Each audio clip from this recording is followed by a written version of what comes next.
What's going on, everybody? So I told you we were going to be diving back into some Unreal Engine audio tutorials, and that's exactly what we're going to do this week. And we're going to start by jumping back to the basics and talk about activating audio using trigger boxes. So if you're new to the channel, or you haven't done so already, make sure you hit that subscribe button, as well as that notification bell, so you don't miss out on any future content. With that being said, let's jump into it. Alright, so before we start setting up trigger boxes, first we need to understand what a trigger box is. And a trigger box is simply a box that we can pull into our level, and it acts as a trigger, just as the name says. And there's a lot of different functions that you can use trigger boxes for, such as starting animations, such as opening doors, things like that. For our instance, we're going to be looking at how to trigger sounds using these trigger boxes.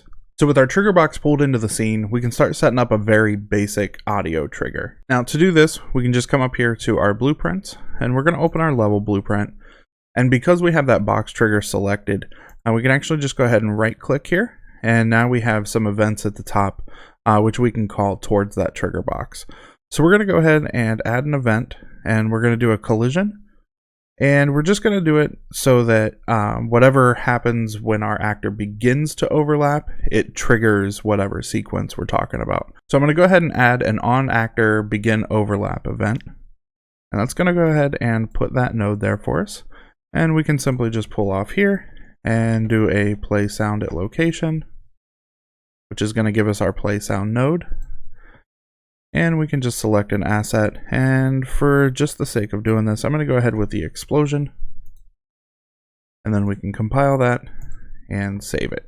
So now that we're inside our level, we have our trigger box, and I set it so that it's visible in the game, and when we overlap that trigger box, we should then hear the explosion. So if you guys saw the video that I did last week for the Global Game Jam, I was using box triggers as well to push sound mix modifiers. And if you haven't seen that video, make sure you click on that card that just popped up in the top right hand corner of your screen. Now the only difference between what I did last week and what we're talking about today, last week I wanted to be able to add an object to the box trigger. So I just went ahead and created a blueprint so that we could create our object, and then I put a box around it. And then to activate it, we simply went into our event graph and selected the box and created a component begin overlap function for that box. And from there, that collision pushed our sound mix modifier. It printed on the screen to let us know that we found one of our objects, and then it destroyed it. And that's what simulated the pickup. So if you guys missed that video, just to kind of give you an example of what happened, is I created a world that didn't have any audio in it. And then the player had to walk around this world and find objects that brought the audio back to the world. So this first object that you see on the screen is actually for our ambience. So if we were to walk over to that object and pick it up, it would push that sound mix modifier and bring our ambience up into the world.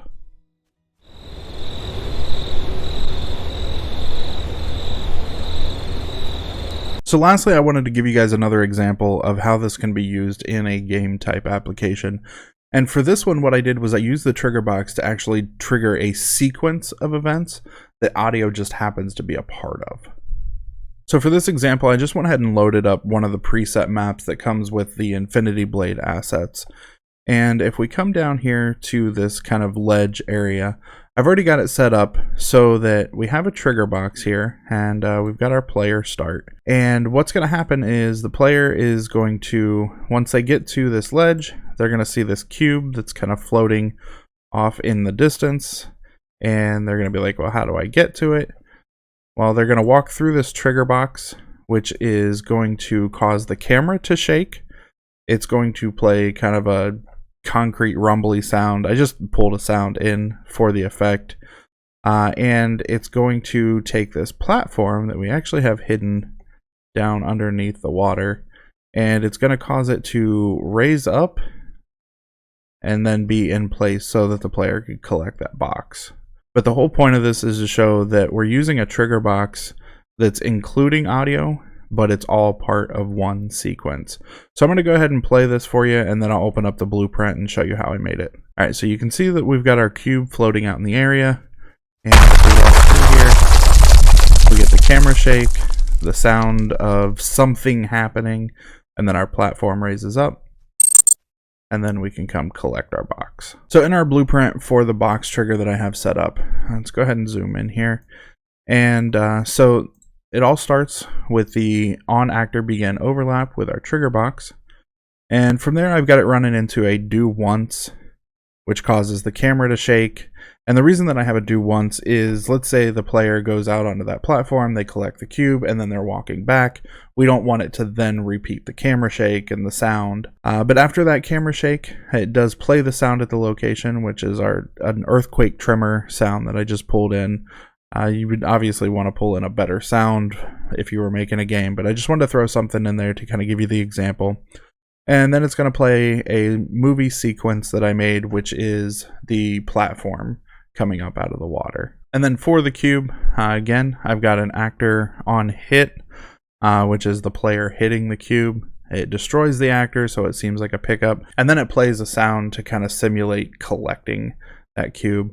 I do also have a rotator in here just so it's not just a random cube sticking out there on the platform. It kind of spins a little bit and just looks a little better. Alright guys, so that's going to wrap things up this week. I know it was a little bit shorter of a video, but I did want to get back into the Unreal Engine audio tutorials, and I wanted to go back to the basics to show how having even the simplest of tools in your tool belt can really help in an in-game situation. Also, don't forget that today is the last day to get your entries in for the I Challenge You to Sound Design This Clip #3 challenge. Make sure you have those uploaded to YouTube, set to public, and have hashtag the sound effects guy in the title so that I can find them.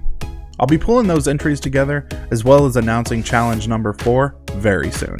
And as always, if there's anything you'd like to see on my channel, you're more than welcome to let me know in the comments section below, or you can join the Sound Effects Guy Discord server, and there will be a link to that server in the description.